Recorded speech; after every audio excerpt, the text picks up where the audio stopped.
ще одна дуже цікава машина під назвою Zap X. Що це таке? Це лінійний прискорювач потужністю всього 3 МЕВа для проведення радіохірургії головного мозку. Фактично, Zap X – це є як аналог гамма-ножа, тільки без джерела. Як ми всі знаємо, в гамма-ножі використовується джерело кобальт-60, безліч цих джерел. В Zap X лише лінійний прискорювач, як я казав, потужністю 3 МЕВа. Фактично дуже цікава машина, тому що, як заявляє виробник, їм не треба будувати бункер. Ця машина є self-shielding, тому теоретично її можна розташовувати навіть під склом.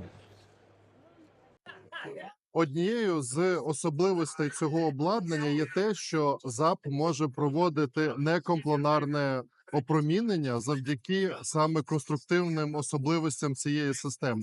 А саме ця система, вона взяла за принцип своєї роботи, це принцип гіроскопу. Ми можемо отримати набагато більше кутів опромінення нашого об'єму, то, що ми плануємо опромінювати.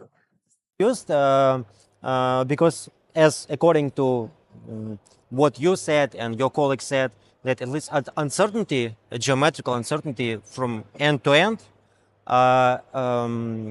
up to 0.5 millimeters. So at least we have a huge chances that patient will have a recurrence if we will not irradiate or we will miss the edges of the edge. That's myth. I mean, look, radiation is not like a scalpel. You know that. Doesn't cut. I mean, all this idea of margin, it's mythology. I mean, really, how does radiation work? We don't even know how radiation works. This whole That's true. This whole radiomodulation shows that we know nothing. You know, I know you're a physicist, and people like to be very precise in their language and their explanations and reduce everything to mathematics, but it's not. And I think Flash is doing this too. Flash has shown that the rules are not what we thought they are. The volume effect is not what we thought they are. Yeah. And this radiomodulation shows you not what we thought they are. And the response to tumors, are you killing tumors? Is it apoptosis and death? There's probably some of that, but there's a lot of it's an immune therapy. I think a lot of it is an immunological response, and you're actually stimulating the immune system in part to get rid of the tumor. So absolute precision, I don't think it really matters. Now, I'm not going to tell everyone absolute precision doesn't matter. I think the more precise you are, it's not bad, but it doesn't always solve the problem at hand. So you mean abscopal effect or kind of such biological effects to introduce to our immune system pathogen? We are realizing the immune system is very powerful in all this situation. Yeah. And that was 10 years ago, 15, we never thought of that. We think you're killing what you're killing. I always thought it, but now I think all those rules are gone. Now, the reason to be more accurate is probably not because you're going to get a better clinical response in terms of getting rid of the tumor, but that you are radiating less normal brain.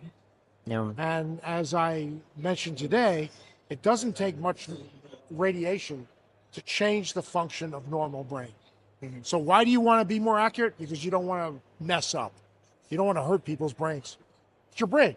If I asked you, would you rather me be more accurate or less accurate in your brain? What do you More want to accurate. say? Good, good. You're a physicist. You're a smart guy. Yeah, but look, at the point of clinical effects, so in terms of reduction of irradiation volume, are all those effects really prominent in terms of clinical We've never looked, have we?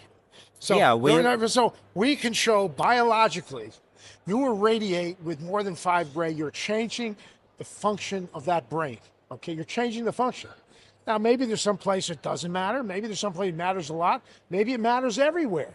Would you be, if I was to ask you, are you willing to give up, 200 cubic millimeters of your brain? Will you give it to me for nothing? No. You're going to say, no, don't screw with my brain. I like my brain, okay? And so we now know that radiation will screw up your brain. Now, can we have clinical tests to demonstrate? Right now we don't, but I suspect someday we will. And look at whole brain radiotherapy.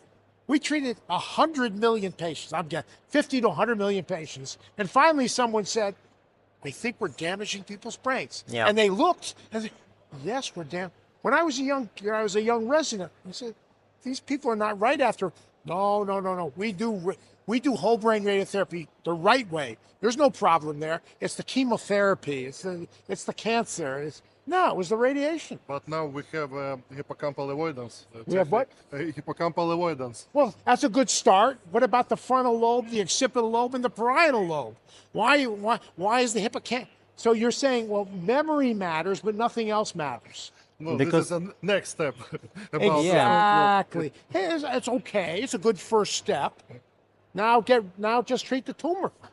But the key point in terms of hippocampal avoidance implementation to clinical practice lies in the fact that probability of new metastasis in this region lowered comparatively to other brain regions. Fine. Well, it's not all. Look, if you're fortunate enough to survive brain metastasis and the rest of your systemic cancer is controlled, it's not, in most places, not that big a deal to come back in 6 or 9 months, get another MRI scan, and if you have new tumors, get rid of them. It's very easy to get rid of.